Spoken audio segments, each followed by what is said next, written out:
Sveiki, šiame įraše spręsime uždavinį apie periodinę funkciją. Tai duota, kad funkcija yra apibrėžta su visomis realiomis x reikšmėmis ir periodas lygus 6.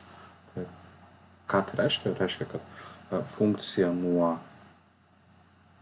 x yra tas pats, kas funkcija nuo x plus kažkoks 6 kartotinis. Aš jį pavadinsiu gal 6n, kur n yra natūralus skaičius.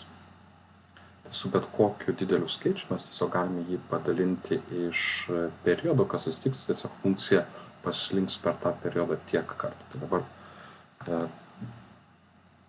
2025 pasidalinsim jeigu iš 6, aišku, aš dalybą kampų praleisiu, susižiūrėsiu skaičiuotų, kiek čia gausime 337 ir 337 kart 6 gausime 202.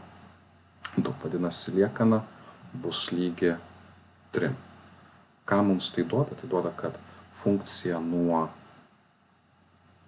2025 yra lygi tas pats, kas funkcija nuo 3 plus 337 kart 6. Tai periodas, vadinasi, sutelpa 337 kartus. Ir, aišku, tai lygu bus tam pačiam, kas funkcijai nuo 3. Ir pasižiūrime dabar į grafiką, kam lygi funkcija nuo 3. Tai funkcija, kai x lygus 3, yra lygi 3.